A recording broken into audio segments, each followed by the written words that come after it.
Israel-Palestine Kerfuffle, 1.23 billion pesos confidential funds tinanggal na, at Pura Luka Vega nagpiyansa na. Kumusta for me? This is for Joseph and welcome to News I Deem Worthy Recap Weekly Edition number 20. This will be the summarization of the news from somewhere and roughly in the second week of October 2023. I'll start off with the global/international news. I'll be speaking Taglish later on. Ito ang mga nanaig na balita noong nakaraang linggo. Skip to the timestamps provided if it piques your interest. Kahit maganda na for the blazing selective summation. I'll start off with the global/international news. I'll be speaking Taglish later on in this video. The Israel and Palestine kerfuffle. This is a very sensitive issue, so here's my totally unwarranted and qualified view regarding this issue. Hamas, an extremist Islamic armed group from the Palestinian side, has retaliated using sentiments after the people of Palestine has been shoved in an open-air prison for decades, being treated as second-class citizens, being evicted from their homes and lands where their ancestors has lived for hundreds of years, with little to no access for utilities such as water, electricity, and even food. The Hamas terrorist group has launched a massive military operation on October 7th, killing 1,200 Israelis, catching Israel by surprise. Though with billions of dollars in aid, equipment, and intelligence from the US, I don't know what y'all are doing with that Iron Dome that's supposed to mitigate strikes from the ragtag Hamas and resistance forces. The Zionist Israel movement, who wants the Ashkenazi Jews or white-ish Jews that has previously lived in Central or Eastern Europe to take over their proclaimed Holy Land from the Torah. Of course, the global West has condemned the attack on civilian areas as they plan to send Israel military aid for the billionth time to curb this horrendous attack. But one thing, and you'll see in my Thoughts series regarding Palestine around October of 2021 regarding the Israel-Palestine conflict, of course, we have to look more into the context of the fight and the big picture. We shouldn't just look at this one military operation classified as terrorism by Hamas and rush to a conclusion saying that Palestine equals bad. It's not as clear-cut as you might think. I know my atheist ass would be declared persona non grata, but this is not a personal issue regarding my feeling with the religion and my once provocatively proclaimed anti-theist rants and views. Both sides have very powerful religious extremists nationalist identity to cling on to. I could have just said, let them kill each other, but that doesn't seem right, and history will judge me harshly with that. So all I could say is I wish for less religious extremism. Stop the apartheid state and the small-scale terrorism. There, save the conflict. The Palestinians, majority Muslim, Christians, and the Ashkenazi Jews has been living together quite peacefully, but due to the rampant anti-Semitism and the Holocaust of Nazi Germany in 1948, the British has divided the Palestinian lands into two to give Jews their land called Israel, partitioning it with the state of Palestine. A lot of wars happened because of this sort of imperialistic assertion from the mother of all empires, dividing Arab lands without the Arabs' consent and permission. The UN has proposed a plan to divide the territories into three. One for the Palestinians, Israelis, while the Holy Land and some others, where the three Abrahamic religions believe is a sacred region, Jerusalem, will be an international land that will be managed by the three. The government of Israel has, in the backing of the United States and its Zionist evangelical Christian movement, who believes Jews returning to Israel will set in motion the coming of Christ. They have pushed and evicted millions of Palestinians from their lands and homes where their ancestors has lived for hundreds to even 1,000 years. Now you see why they want to take back that land that was rightfully theirs by any means necessary. Now I don't condone the violence, but you get the idea. Even just the UN plan could suffice and would have kicked the can of worms at a later date. Maybe, they could think of a better way to resolve the conflict. Hostilities, conflicts, riots, extremist tendencies, and racism has clouded the chances of ever having peace and reconciliation regarding the long-lasting conflict. Of course, I disavow the targeting of civilians, but this also cuts both ways. The government of Israel has been cruel, genocidal, and overall not good of a neighbor in the Arab region, also backed by Western imperialists and Christian Zionists from the US. I mean, it's not a great look. The Gaza Strip became an Israeli-occupied territory and the world's largest open-air prison in the world, fencing more than 2 million people, many of which are classified as children, with rampant poverty, unemployment, and humanitarian crisis. You'll understand what pushes these people into extremism. Thousands of people killed, massacred, rid of respect and humanity. The West has been supplying Israel billions worth of military assistance to prolong the fight, with the hope of eviscerating and eliminating the Palestinians from their land, to ensure that they will not achieve the basic necessities required for human survival. You know, Abraham Maslow, 2 million people, almost half of which are considered children. Netanyahu and the entire Israeli far-right government are tyrants. They've bombed civilians, cut off critical humanitarian aid coming from their neighbor and the UN. The underdog here are the Palestinians, and albeit I condemn Hamas, I don't think I can blame them having these sentiments and support from the Palestinians. I can't blame them that when their opponents has the backing of the entire Western world, including the largest military in the world, they will be backed into a corner. I'm an atheist, but this is not a matter of personal disbelief, rather my predisposition to condemn Christians, Muslims, atheists, or Jews, or anyone for that matter, perpetrating violence. The real victims are the civilians caught in the crossfire, and to think of these people as illiterate sewer-dwelling happy bombers is unconscionable. And that's coming from a guy who supposedly does not have any conscience, or that anything that believes that there's no conscience. To Palestinians, don't be supportive of Hamas. At least, don't do it so openly.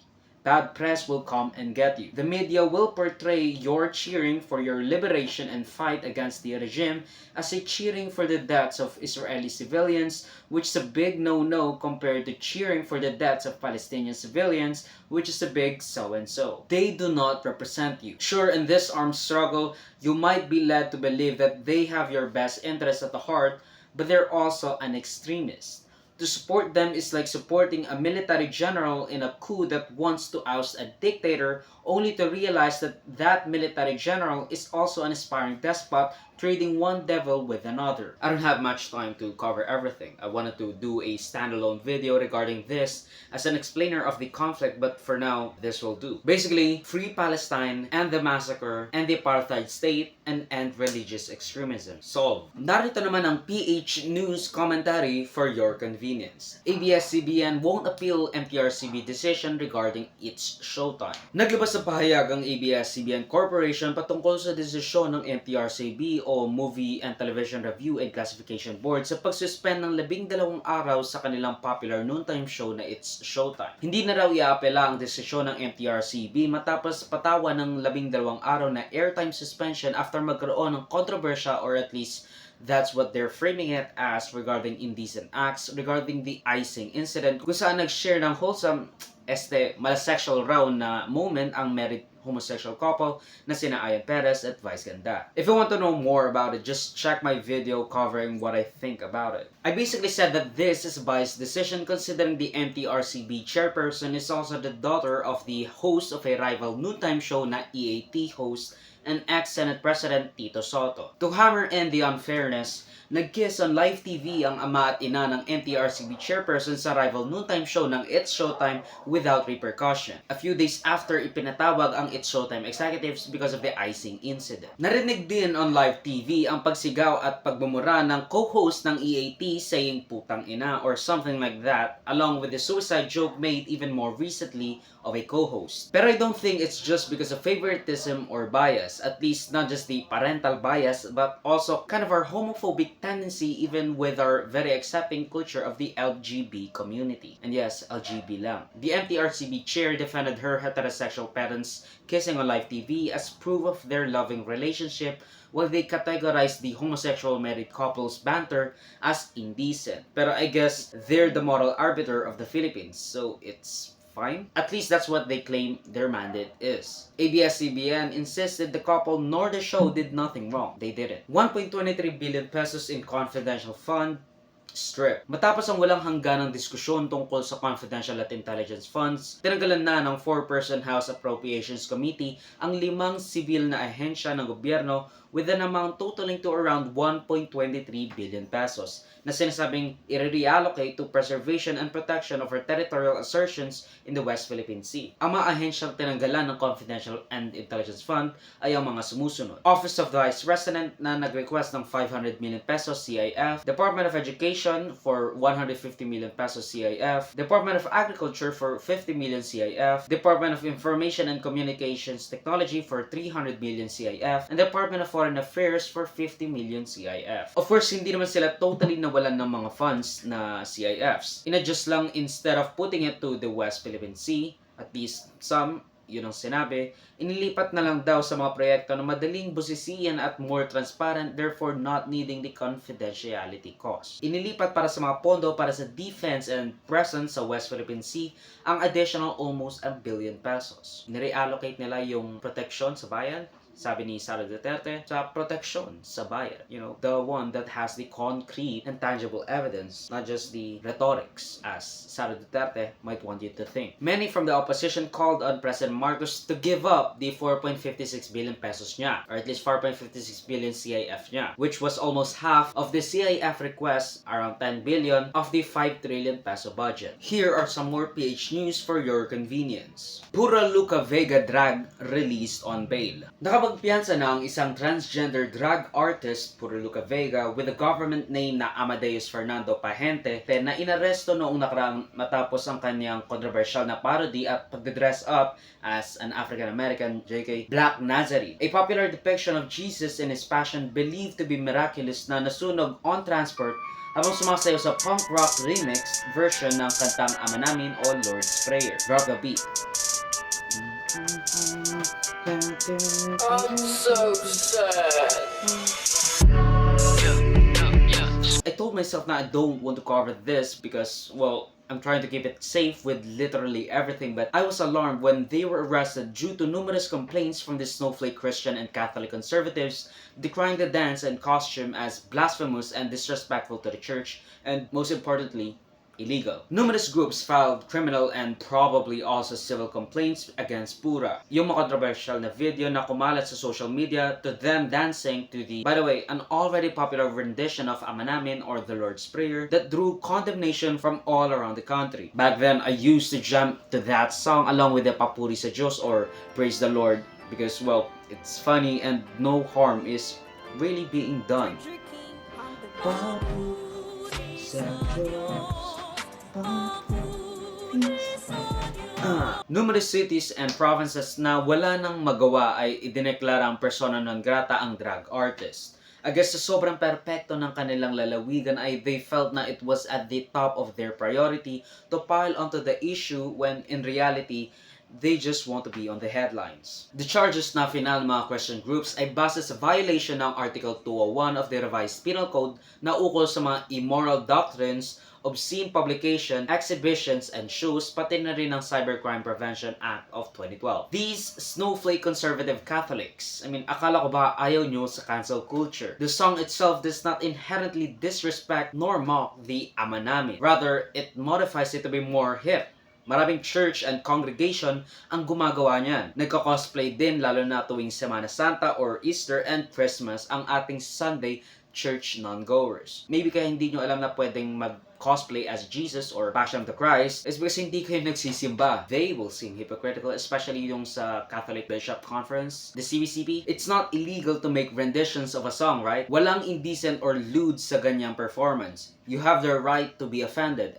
Sure, and I will fight to protect your right to be offended, pero to jeopardize someone because it offends you with no major harm done isn't a valid reason to put someone in jail or even have them pay a bail. You can't excuse mocking, as you like to call it, pero you can excuse oppression. The same people that is against Pura is also the same people supporting the government of Israel, detaining Palestinians just because Israel is more familiar with them. And we have that stigma around Arabs. The war OFWs flock to Middle East. Little bro, you're not on their team. That's the whole reason why Christian as a separate religion existed and not just a secta of the Jews. Don't isolate and zero in on people who does this kind of stuff. Bakit si Pura Luka Vega lamang? Don't isolate and zero in on people who does this kind of stuff. Bakit si Pura Luka Vega lamang ang inyong criticize na at gusto nyong i-cancel? Si ex-President Rodrigo Roa Duterte nga minura na ang inyong Diyos. ang Santo Papa, which was supposedly the representative of Jesus and God on earth. Pero there was little to no backlash. What gives? You know why? Because Pura is doing drag. Ito dapat ang strategy nyo para hindi kayo halata or at least hindi malilevied against you yung mga paratang na you're transphobic or something. Denounce everything. Denounce everyone playing the song, dancing to the song, making these songs, not just those people doing drag, which is the only people na nag-generate ng ganito kalaking backlash. Samantalang noon, tuwang-tuwa ang masa. Pero dahil isang trans woman at drag artist ang sumayaw dito, all of a sudden, galit kayo. I have my reservations as well with these social issues, pero kung si Pura lang ang criticize nyo at nag-file pa kayo ng criminal charges to apprehend someone doing something na completely legal due to the separation of church na clause in the Constitution, ergo, blasphemy as you call the performance is not illegal. Well, this all sounds like it's religious persecution, weaponizing religious stronghold as the foundation of retaliation of these well-connected groups. I mean, this cuts both ways. You're still persecuting someone because of their religious preferences or none thereof. 19 Asian Games PH medals. Around 400 athletes competed in the Asian Games for various sports and disciplines for the Philippines in the 19th Asian Game in Hangzhou, China, which ran from the 23rd of September to the 8th of October 2023. The Philippines gained 4 gold medals, 2 silver medals, and 12 bronze medals, totaling to around 18 total medals for the 2023 19th Asian Games. Isang gold for athletics, isa for basketball, at 2 naman for jiu-jitsu ang nakamit ng ating mga manlalarong pambato. Isang silver sa boxing at wushu, tig-isang bronze naman sa cycling/BMX racing, jiu-jitsu, karate, taekwondo at weightlifting, samantalang 2 bronze medal naman sa sepak takraw at tennis, 3 bronze medal na rin ang nakamit sa sport na wushu. At yan ang pagtatapos ng News I Deem Worthy Recap Weekly Edition for roughly the second week of October 2023. Mag-suggest some more topics and or corrections to the balitas if you feel I misrepresented them in any way. Salamat sa mga panonood mga kabeng Worthy. Like, subscribe, and follow my links and socials on Avor Joseph would be linked down below. Sa susunod muli, paalam. Psh.